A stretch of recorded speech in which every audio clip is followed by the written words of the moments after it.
Hello and welcome to our channel. I'm Noglungam Joacha from Ituba Access Matters.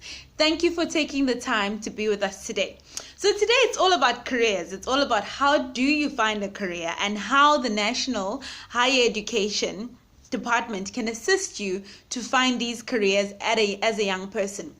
Now we all know 2020 has been hectic, from the COVID affecting our health and our well-being, but also academically a lot of you students have been affected negatively. Now, part of my job today is to help you discover a career, and I'm going to be sharing some few tips, okay? Now, the first thing, before anything else that's important when thinking about a career and thinking about how you're going to proceed in 2020.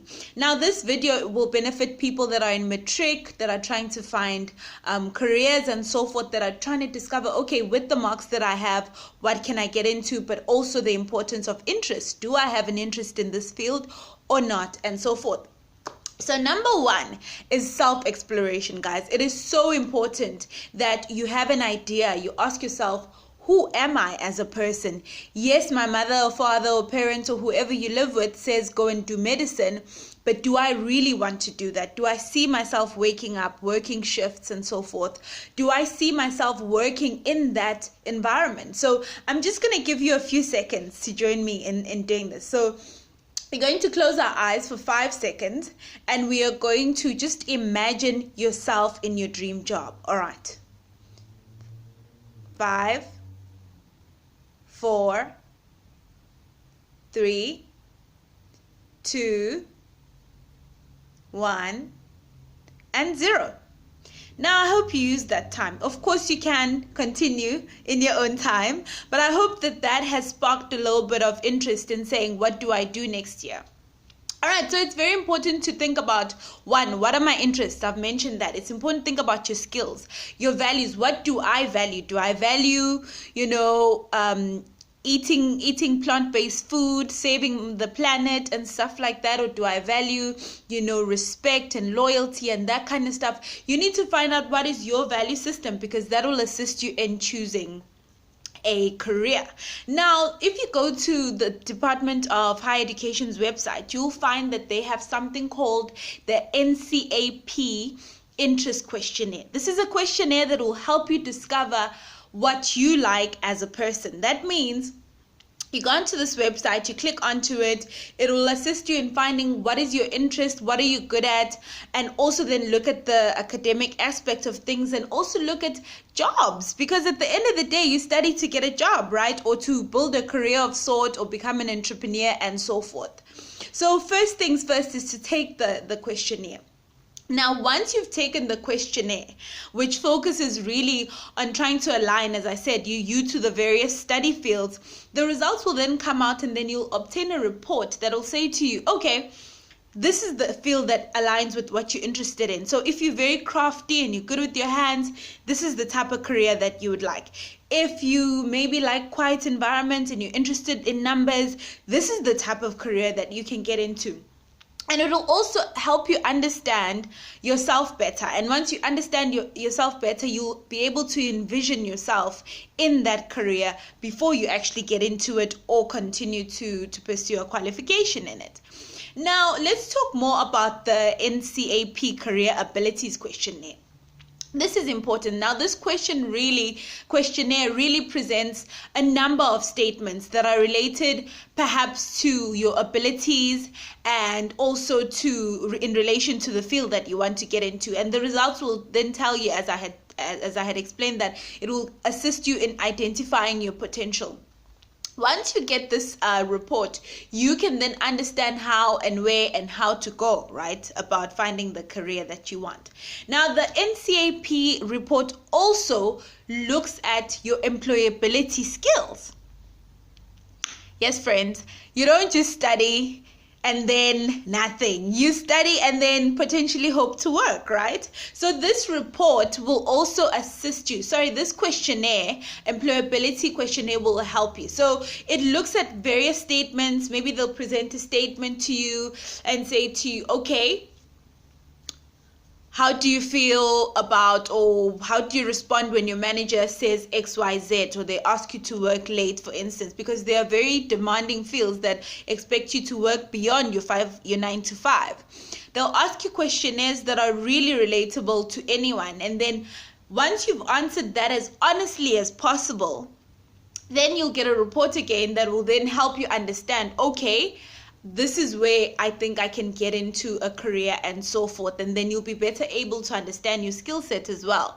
Even if you have already completed a qualification and you're just like, okay, but say I've got a degree in accounting and I'm trying to figure out which field can I work in.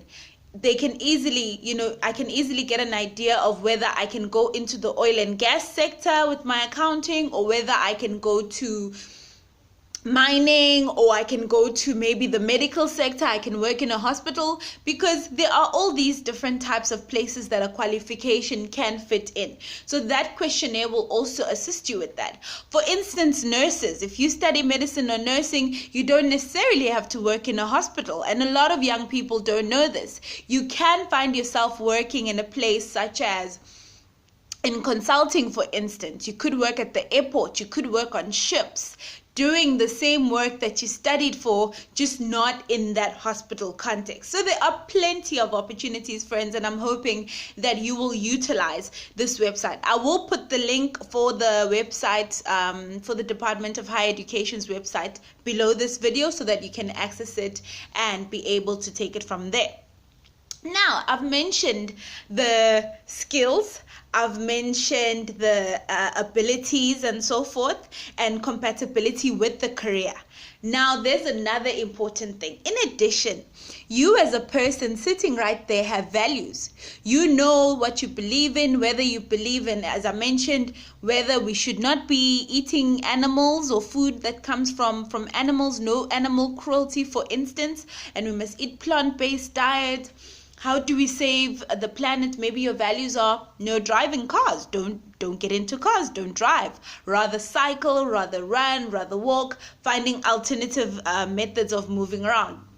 Now, those are essentially your values. Whatever you believe in, that drives you, that guides your decisions day to day, that is your form of values. Now, being part of this questionnaire on the Higher Education Department, you'll now be able to assess your values. Because remember, that's also important in determining the kind of employer that you work with or work for. It's also important in determining the type of career that you go into and so forth. For instance, if you study law and you're interested in human rights and, speaking on behalf of the people and fighting for, fair treatment and so forth, you could essentially go into human rights type of legal field. So those are some of the options that one needs to think of. And then we move on. And so what this assessment will do is it will then ask you what your values are, match that to the jobs, and then propose to you that these are the type of jobs that you could possibly get into. Now, in addition to that, they will then look at your resilience. Now, resilience is really built through tough times. Like, how do you manage? How do you survive under pressure as so-and-so? Me, myself, as Unoglunga, how do I survive? Now it's COVID. It's COVID-19. I'm also a student and assignments are piling up and we're studying online. How adaptable am I? How resilient am I? Will I give up? Or will I actually say, you know what, let's get up, let's go, let's do this. So that's what the assessment will also do. So what it will do is certain careers, I don't know if you know this, friends, but certain careers requires different amount of resilience levels and adaptability. Some jobs you need to think on your toes. For instance, being a pilot. It's lots of pressures. You have so many people's lives that are dependent on you. Say the winds are turbulent and things are shaky. You need to think on the spot and not panic in that moment of pressure. So they will then, in this assessment, they will say, okay, they'll ask you maybe different questions. They'll say to you, okay, upon completing this questionnaire, this is where your resilience or adaptability level is at the moment. and then they will try and match you to careers that will work better with your level of adaptation. And it's very important to keep that in mind, friend.